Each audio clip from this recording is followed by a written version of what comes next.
नमस्कार प्यारे बच्चों, आज का चैप्टर है, पाठ का नाम है गुरु महात्म्य, द्वितीय भाग।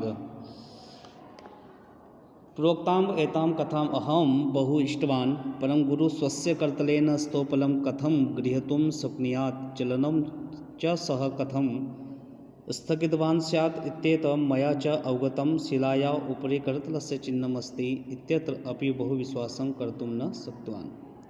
लेखक बताता है कि जो पहले की कथा उसने अपनी माता से सुनी, उसको उस कथा पर विश्वास नहीं हुआ कि कैसे पत्थर के ऊपर, शिला के ऊपर निशान आ गए और कैसे गुरु ने उस शिला को रोक लिया।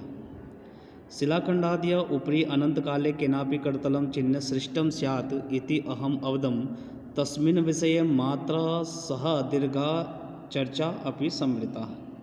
माता च सकृत अवलोक्य मौनम आश्रितवती। विद्यालयाध्यापकेन यदा स एव कथा श्राविता यदा मया प्रतिरोधं प्रदर्शितः शिक्षकेन सह वाक्युक्तं कृतम्। अब माता के समझाने पर भी लेखक के सुन में नहीं आया, तो एक दिन जो है अध्यापक उनके कक्षा में वही कथा, गुरु की कथा सुना रहे थे। तब लेखक को तब भी विश्वास नहीं हुआ। उसने गुरु से भी यही पूछ लिया कि शिला के ऊपर किस प्रकार के निशान आए और किस प्रकार गुरु ने शिला को रोका। अध्यापक ने बताया कि दृढ़ विश्वासेन साधयितुं शक्यं किमपि नास्ति इति उक्त्वा मम मुखं पिहितवान् शिक्षकः। शिक्षक ने कहा कि दृढ़ विश्वास से कुछ भी हो सकता है। सदूरे कस्मित् ग्रामे बहवः स्वतन्त्रयोद्धाः सम्मिलिताः आसन्। तदा कश्चित् श्वेतसैनिकः तत्र अग्निज्वाला प्रासितवान्। तत्र सहस्रजनाः मृताः मरणं प्राप्तवत्सु। बहवः युवकाः, वृद्धाः, महिला, बालाः च आसन्। तत्र शिष्टजनानां कस्मिंश्चित् धूमशटके बलात् आरोप्य पार्श्वतस्तस्य नगरस्य बन्दिशालां प्रति प्रेषणम् आरब्धः। अब उन्होंने एक कथा और सुनी थी कि यहीं मंदिर के पास में ही एक गांव पड़ता था। वहाँ कुछ क्रांतिकारी लोग इकट्ठे हुए थे, तो किसी अंग्रेज़ सैनिक ने उस गांव में आग लगा दी। बहुत से युवक, युवती, महिला, बालक, बहुत सारे लोग उसमें मारे गए और जो बच गए उनको ज़बरदस्ती बंदीशाला, रेल में ले जाकर बंदीशाला में बंद कर दिया। अपि सर्वे अपि बंदिना नितरां बुभुक्षिताः तृषिताः च आसन्। वो लोग बहुत भूखे थे और प्यासे भी थे। परम आज्ञा अस्ति विना स्थागनम यानम प्राप्त स्थलम प्राप्नुयात इति ही। परंतु ये आज्ञा थी कि जब तक बंदीशाला तक ये क्रांतिकारी नहीं पहुंच जाते तब तक गाड़ी को कहीं रोकना नहीं है। ऐसा वार्ता यदा मंदिरस्थैः जनैः ज्ञाता तथा ते सर्वे नितरां क्रुद्धा जाता। जब मंदिर के लोगों को ये बात पता चली तो उन्होंने बड़ा क्रोध किया और उन्होंने अधिकारियों से भी संपर्क किया कि ये रेलगाड़ी को यहाँ पर रोककर चले। यस्मिन् स्थले एकस्यैव शिष्यस्य तृष्णा निवाराय गुरूणाम् असामान्यतः प्रदर्शिता तादृशे मंदिरमार्गे कथं पिपासाग्रस्तैः पूर्णा धूमशटिका विना स्थगनं चलेत। अब उन्होंने कहा कि जिस स्थान पर गुरु ने अपनी शिष्य की प्यास बुझाई और उसी स्थान से एक जो है रेलगाड़ी ऐसे लोगों से बढ़कर जा रही है जो भूखे प्यासे हैं, तो ऐसा नहीं होना चाहिए। पवित्रं करतलवासिना सर्वे अपि यानम अत्र स्थगितं भवेत् इति सानुरोधम उक्तम।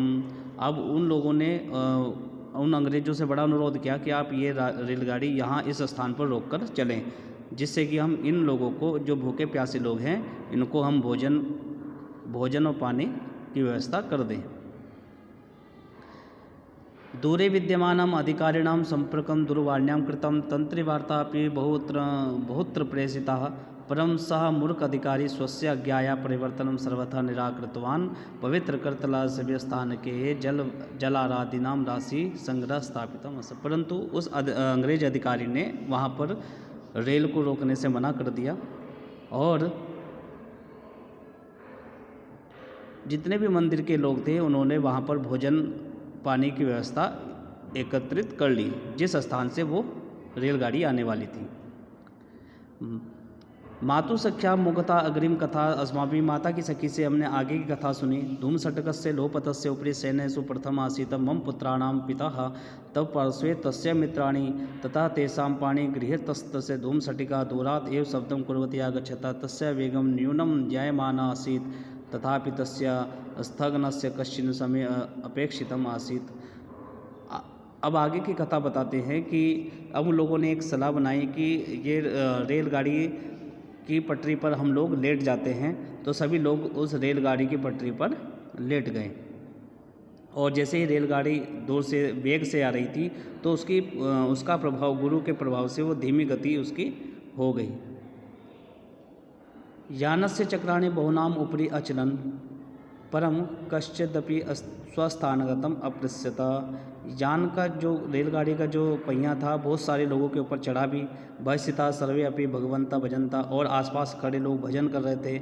एक कंठेन श्रूयते स्म देवस्तुति, एक कंठ से जब लोग देव की स्तुति कर रहे थे। तथा धूमशटिका पृष्ठतः चलनम आरब्धवती, धूमशटिका पृष्ठतः चलनम आरब्धि, और धूमशटिका जो है रेलगाड़ी पीछे ही रुक गई। इदानींत चलेन लोपतेः विद्यमानं शरीरं विखंडिता जाता बहुधा लोपतम उबेता महती रक्तधारा प्रभा। और उस रेल की पटरी पर बहुत सारे शरीर कट गए, विखंडित हो गए और लोह पथ पर जो है रक्तधारा बहने लगी। कथा श्रुतवता मम मनः मूकम जाता आदिनम मम मुखता कोपि शब्दम न उदता। लेखक कहता है कि कथा सुनकर मैं मौन हो गया, इसके बाद मेरे मुख से कोई भी शब्द नहीं निकला। तथा ग्राम प्रति आगमन समय माता मम सहोदरी गुरु करतल से कथाम श्रवती। गांव से आते हुए मेरी माता मेरी बहन को यह कथा सुना रही थी। गुरु कथम केन मार्गेणा गच्छन, कैसे गुरु उस मार्ग से आए। शिष्य से तृष बाधा कियति आसीत, और शिष्य की तृष्णा को या उसके प्यास को कैसे उन्होंने बुझाया। यवन सन्यासी न स्तोपलम कथम नुतम, यवन सन्यासी ने कहाँ से उस पत्थर को फेंका। भगवंतम प्राथुति वदता गुरुणाम कर्तलेन कथम स्तोपलम निरुद्ध, और गुरु ने उस पत्थर को कैसे रोका। स्तोपलम कथम कर्तलेन निरुद्धुम शक्य इति पृष्ठम मम भगन्या। अब उनकी बहन ने भी यही सवाल किया कि गुरु ने उस पत्थर को कैसे रोका। कुतो न शक्यते झंझवातति आगच्छन्ति। अब लेखक को गुस्सा आ जाता है, अपनी बहन के ऊपर क्रोध करते कहते कि कुतो न शक्य, क्यों नहीं रुक सकती। तो लिखते हैं कि एव आगच्छन्ति धूमशटिका निरुद्धम यदि शक्या त्रहि स्तोपलम कथम शक्यम न स्यात्। उन्होंने कहा कि जब रेलगाड़ी की गति धीमी हो सकती है तो पत्थर को क्यों नहीं रोका जा सकता। यदि सौद वेगम पृष्ठमया मातु नेत्र सुधारा। और ये मेरी बात सुनकर मेरी माता की आंखों में आंसू आ गए। धन्यवाद।